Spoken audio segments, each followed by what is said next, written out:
Assalamualaikum warahmatullahi wabarakatuh. Tabipun, perkenalkan nama saya Claudia Belenika.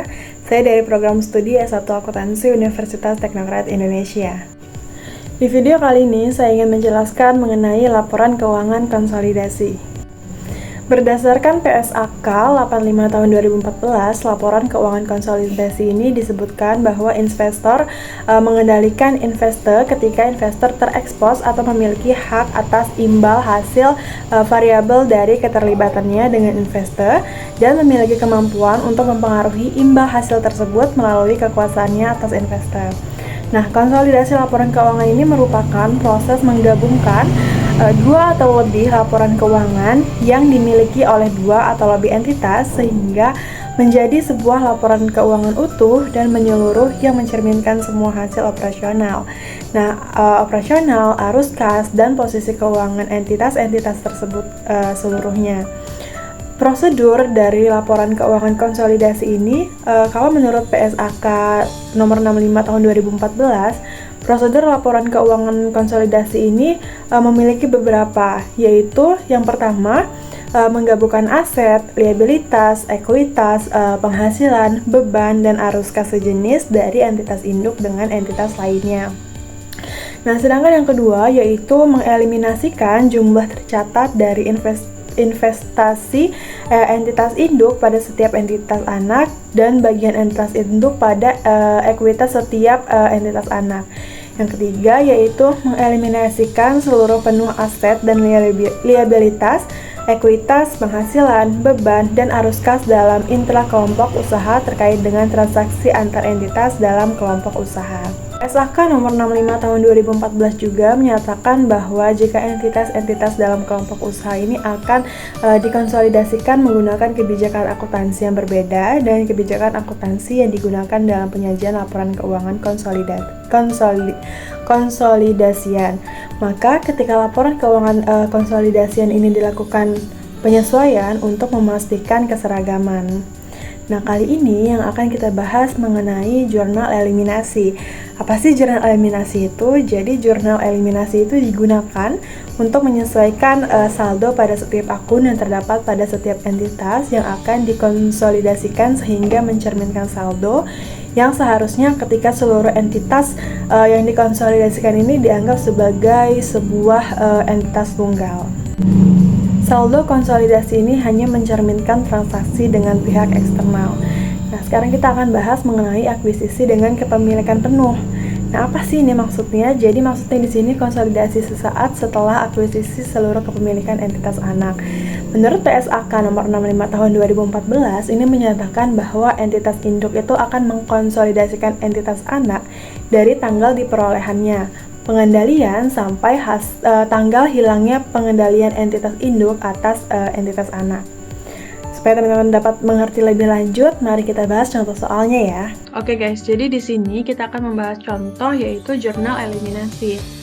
Pada PT Nusantara ini membeli seluruh saham PT Andalas seharga 1.200.000.000 pada saat dilakukan akuisisi.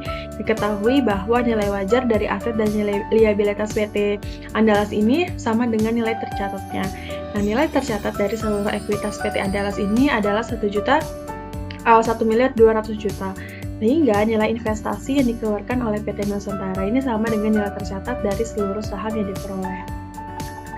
Ini laporan posisi keuangan pada PT Nusantara dan PT Andalas per 1 Januari 2015 sebelum kombinasi bisnis dilakukan, yaitu dengan memiliki total aset pada PT Nusantara itu 7 juta dan PT Andalas itu 2 juta, sedangkan total liabilitas dan ekuitas pada PT Nusantara itu 7 juta dan PT Andalas senilai 2 juta.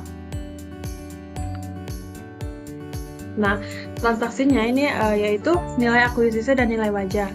1.200.000.000 ya teman-teman, karena tadi nilai akuisisi sesuai sama soal, nilai akuisisi dan nilai wajar itu memiliki nilai yang sama. Terus nilai tercatat aset bersih dari PT Andalas yaitu memiliki saham biasa 800 juta, dilihat dari data di sini saham biasa dan memiliki saldo laba sebesar 400 juta. sehingga total nilai tercatat aset bersihnya 1.200.000. Nah, selisih atau goodwill itu nggak ada ya teman-teman, karena nilai akuisisi dan nilai wajar dengan nilai tercatat aset bersihnya itu sama gitu, nggak ada selisih. Nah, jurnal yang akan ditulis yaitu jurnal yang akan dilakukan oleh PT Nusantara pada saat mencatat transaksi akuisisi PT Andalas itu pada saat 1 Januari itu investasi pada PT Andalas pada kas sebesar 1.200.000.000 untuk mencatat pembelian saham. Nah, ini laporan posisi keuangan PT Nusantara dan PT Andalas per 1 Januari 2015 sesaat setelah kombinasi bisnis. Setelah melakukan jurnal, kita akan membahas mengenai kertas kerja konsolidasian sesaat setelah kombinasi bisnis.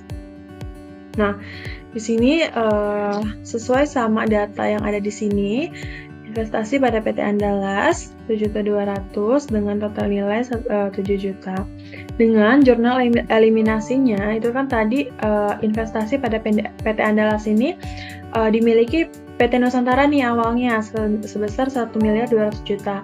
Nah, ini akan diinvestasikan oleh PT Andalas sebesar 1.200.000. Jadi total yang ada di PT Nusantara ini dikeluarkan sebesar 1.200.000. Itu akan dieliminasi. Sehingga dari total aset, PT Nusantara ini memiliki neraca saldo 7 juta, sedangkan PT Andalas neraca saldo 2 juta, dan hasil konsolidasian itu sebesar 7.800.000.